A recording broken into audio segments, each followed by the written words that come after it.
Saludos nutrinautas, sean todos bienvenidos a este su podcast favorito de nutrición.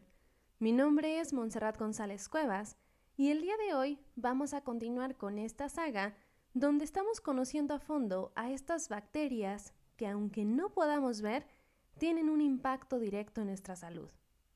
Porque si algo nos ha dejado claro esta serie hasta ahorita, es que no todo lo que nos enferma es evidente. Y el día de hoy vamos a hablar de una bacteria que seguramente la has escuchado más de una vez, pero que pocas veces has entendido realmente. El día de hoy hablaremos de Salmonella entérica. Y quiero empezar con algo muy sencillo, pero muy importante. No necesitas estar en un lugar sucio para enfermarte de Salmonella. De hecho, muchas veces ocurre en contextos completamente cotidianos, en casa, en una comida familiar, en algo que parecía completamente seguro. Porque la Salmonella no siempre se ve, no siempre huele y no siempre cambia el aspecto de los alimentos. Y es ahí en donde está el riesgo.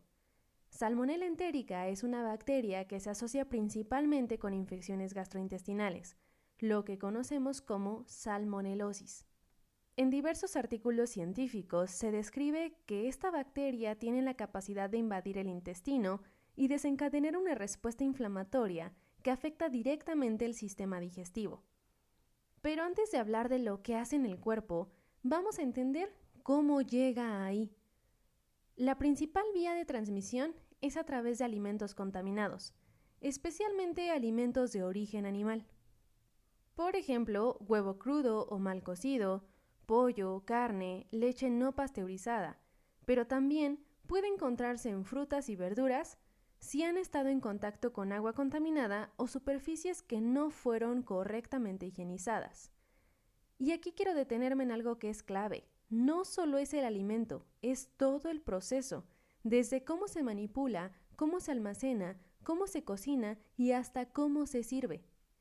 En un artículo científico sobre enfermedades transmitidas por alimentos, se menciona que la contaminación cruzada es uno de los factores más frecuentes en la transmisión de Salmonella. Es decir, cuando un alimento contaminado entra en contacto con otro que estaba limpio, ocurre una contaminación cruzada. Un ejemplo muy cotidiano es utilizar la misma tabla para cortar pollo crudo y después cortar las verduras sin lavarla. Así es, pequeños detalles, grandes consecuencias. Ahora, una vez que la bacteria entra al organismo, después de un periodo de incubación que suele ser de entre 6 o 48 horas, comienzan a aparecer los síntomas. Los más comunes son diarrea, dolor abdominal, fiebre, náuseas y en algunos casos vómito. Y aunque muchas veces se percibe como una infección leve, la realidad es que esto puede ser bastante incómodo y en ciertos grupos incluso bastante peligroso. Por ejemplo, niños pequeños, adultos mayores y personas con sistemas inmunológicos comprometidos tienen mayor riesgo de complicaciones. En algunos casos, la infección puede diseminarse más allá del intestino y volverse aún más grave. Pero aquí hay algo importante que quiero que se lleven. No todas las infecciones por salmonela requieren antibióticos. De hecho, en la mayoría de los casos, el tratamiento es de soporte. Eso significa hidratación, reposo y permitir que el cuerpo solito elimine la bacteria. En varios estudios clínicos se ha observado que el uso innecesario de antibióticos puede incluso prolongar el tiempo en el que la bacteria permanece en el organismo. Y aquí volvemos a una idea que hemos repetido durante esta serie. No todo se trata de eliminar rápidamente, a veces se trata de permitir que el cuerpo haga su trabajo. Ahora, desde el enfoque nutricional, este tema es bastante interesante. Durante un episodio de salmonelosis, lo más importante es prevenir la deshidratación. La diarrea implica una pérdida importante de líquidos y electrolitos, por lo que mantener una adecuada ingesta de agua o soluciones de rehidratación es fundamental. Y en cuanto a la alimentación, se recomienda optar por alimentos de fácil digestión. Y es que aquí no se trata de no comer, sino de elegir bien qué es lo que vas a comer. Ejemplo, alimentos suaves, bajos en grasa y fáciles de tolerar. Poco a poco, conforme tu cuerpo se recupera, puedes volver a tu alimentación habitual. Pero más allá del tratamiento, lo realmente importante es la prevención. Porque la salmonela, a diferencia de otras bacterias que hemos visto, sí está muy relacionada con nuestras decisiones diarias.